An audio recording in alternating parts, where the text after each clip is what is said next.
Olá pessoas, sejam bem-vindos ao Sociologia Antes que Acabe.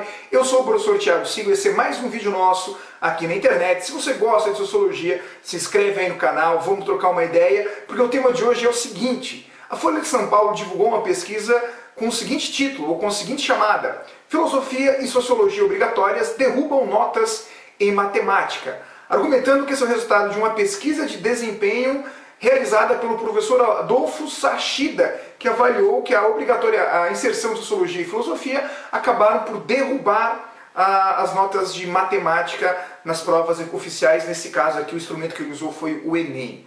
Bom, eu não gosto nem um pouco de desqualificar uma pesquisa através de argumentos contra o autor da pesquisa. Mas tem algumas coisas importantes que a gente precisa falar sobre o professor Adolfo Sachida. Eu entrei aqui no Lattes dele e obviamente ele tem um currículo Lattes bastante bom mesmo, né? Ele tem doutorado em Economia pela Universidade de Brasília em 2000, tem pós-doutorado pela Universidade do Alabama, lecionou nos Estados Unidos, lecionou em vários lugares do mundo, já participou em eventos. Aqui ele enfatiza no seu currículo que ele participou em eventos atrelados à economia liberal e à liberdade econômica. Atualmente trabalha no IPEA, ele entrou no IPEA depois do impeachment. Aí parece que foi uma questão política que colocou ele dentro do IPEA. Para quem não sabe, o IPEA é o Instituto de Pesquisas Econômicas Aplicadas. E no seu currículo diz que ele desenvolve pesquisas na seguinte área: a qualidade da política fiscal monetária no Brasil, tributação e reforma tributária no Brasil, avaliação de políticas públicas. E obviamente os livros dele são atrelados sempre a teorias da tributação, a ideias macroeconômicas e ao pensamento liberal, ultraliberal ou neoliberal, como alguns de vocês possam querer falar. Ele ficou famosinho no ano passado com a mesma Folha de São Paulo, olha só a Folha de São Paulo aí de novo, divulgou que ele seria o responsável por dar aulas de economia ao candidato ao presidenciável Jair Bolsonaro, coisa que ele negou na época, né? E agora ele está divulgando essa pesquisa na área de educação. Como a gente viu no currículo dele, ele não pesquisa educação, não publicou nada sobre educação, pesquisas mesmo sobre educação, e agora ele aparece com essa pesquisa aqui voltada na área de educação, argumentando que a obrigatoriedade de filosofia e sociologia derrubou as notas de matemática. E aqui, então, deixando um argumento contra o Adolfo Sachida, que eu tenho todo o respeito por ele, é claro, como ser humano, como pesquisador e pelo currículo dele, embora não me pareça que a educação seja a sua praia, mas vamos atacar um pouco a metodologia dele.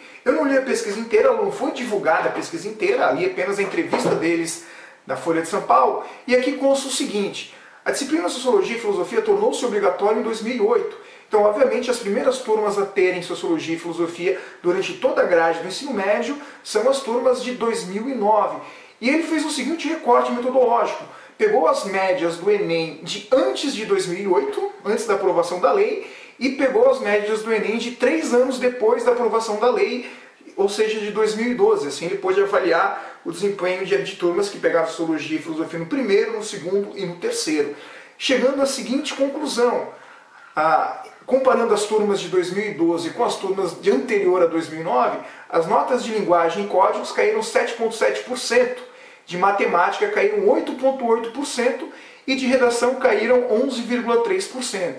Ele enfatiza em algum lugar da pesquisa que essa queda foi mais notória principalmente em escolas pobres de municípios pobres com o IDH baixo.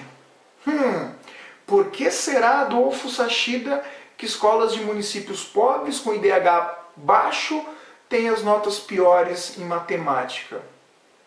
Será que é só por causa da Sociologia e Filosofia? Mas vamos lá, vamos continuar aqui os estudos, né? Esse recorte do Adolfo Sachida, ele é no mínimo complicado e vale a pena a gente chamar a atenção para como essa pesquisa ela é tendenciosa, no sentido de fazer falsas correlações. Primeiro porque, parte do princípio óbvio que Sociologia e Filosofia diminuíram a carga horária de matemática, o que não é verdade, já vou explicar por quê. E 2, parte do princípio de que, ao estudar menos uma disciplina, inevitavelmente a nota dessa disciplina vai cair. Mas isso também não é necessariamente verdade, e aí então tem que entrar as pessoas que estudam matemática, que estudam metodologias de ensino de matemática, para falar sobre isso, e esse, é claro, não é o meu caso. Mas primeiro, por que filosofia e sociologia não necessariamente derrubaram a carga horária de matemática? Um motivo simples. As escolas, principalmente das redes estaduais que cuidam do ensino médio, sempre mantiveram em sua grade um determinado equilíbrio entre disciplinas de ciências humanas, ciências da natureza, matemática e de linguagem. Então, quando não tinha, por exemplo, sociologia e filosofia na grade, e eu vou pegar Santa Catarina como exemplo, nós tínhamos disciplinas de estudos regionais e disciplinas diversificadas. A carga horária de matemática hoje são de 3 horas aulas semanais, e antes de 2009 continuavam sendo 3 horas aulas semanais. A diferença é que ao invés de sociologia e filosofia, você tinha outras disciplinas ou outros nomes de disciplinas atrelado ao currículo que cada estado montava o seu próprio currículo. Então isso já mostra que não é necessariamente verdadeiro o argumento de que filosofia e sociologia derrubam a carga horária do ensino de matemática. O segundo ponto, que ele é super importante para mim, me parece sobre a própria lógica do Enem e sobre como o Enem, embora seja um instrumento em construção, ele ainda não é um instrumento eficiente para a gente analisar isso. Por quê? Porque na pesquisa o seu Adolfo Sachida esqueceu de mensurar o crescimento no número de inscrições do Enem. Então olha só, para a gente ter uma ideia, em 2009 o Enem teve 4,1 milhões de inscritos. Em 2012 e 2013 já foi para 7,2 milhões de inscritos. Quer dizer, esse crescimento no número de alunos que se inscreveram e realizaram o Enem inevitavelmente vão empurrar as médias do Enem para baixo. E esse crescimento de inscrições no Enem também representa um crescimento de inscrições no ensino médio. Você tem também nesse período, nas primeiras décadas do século XXI, um crescimento de oferta de vagas no ensino médio. Então cresceu o número de alunos no ensino médio, cresceu a procura pelo Enem e inevitavelmente isso contribuiu para derrubar as notas. Eu não vou falar de todas as escolas aqui, Sachida e seus seguidores, e os meus seguidores também. Eu vou falar sobre a minha escola, por exemplo.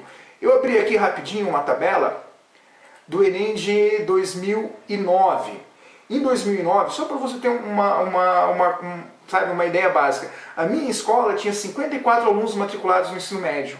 Desses, apenas 17 fizeram o Enem. E a média da minha escola foi de 50,3. Quer dizer, foi uma média relativamente boa, imaginando que o objetivo é chegar em 2020 com média 6, em 2009 nós já tínhamos média 5, enquanto na redação a nossa média era de 56. Como é que a gente chegou a essa média alta? Motivo simples. Apenas os melhores alunos do nosso ensino médio procuraram o Enem. O Enem não estava tão popularizado em 2009 e também as portas que o Enem abria não eram tão grandes, porque muitas universidades ainda não tinham entrado no Enem, ainda não tomavam a nota do Enem como critério para vagas, como critério para seleções, para bolsa de estudos. Inclusive nessa época eu já trabalhava na rede particular, e na rede particular era um sofrimento para a gente conseguir 10 alunos para fazer o Enem, porque os alunos da rede privada não encontravam lógica, motivo, uma razão para fazer o Enem. Agora, quando a gente sai então de 2009, tomando a minha escola como base, e vamos para 2013, a média da escola continua basicamente a mesma, 500. A média de linguagem foi para 496 e a média de matemática foi para 515. Melhorou um pouco a média de matemática, mas em Santa Catarina a grade já tem sociologia e filosofia há muito tempo, já desde 2002. E detalhe, aqui nós já tínhamos 50 alunos realizando o Enem. Quer dizer, a gente saiu de 17 alunos em 2009 para 50 em 2013. E quando eu vou para os últimos dados que nós temos disponível, que é de 2016, que eu achei aqui, o 2017 eu não achei ainda, nós já passamos a ter 56 alunos participantes do Enem, né? E agora as nossas médias de matemática caíram um pouquinho, mas a média de linguagem subiu e a média de ciências humanas subiu também, foi de 500 foi para 530, de linguagem que era 496 foi para 514 e a de matemática caiu para 467. Isso mostra para a gente o quê?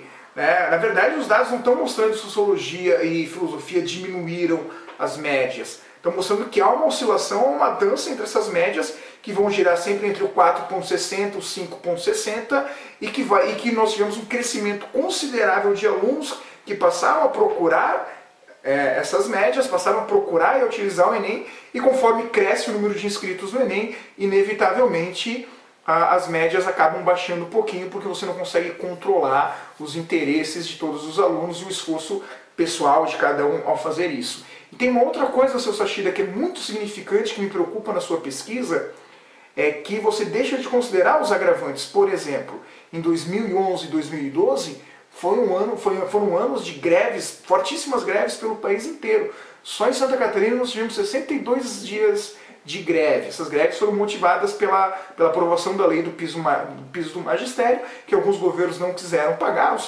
professores fizeram as greves.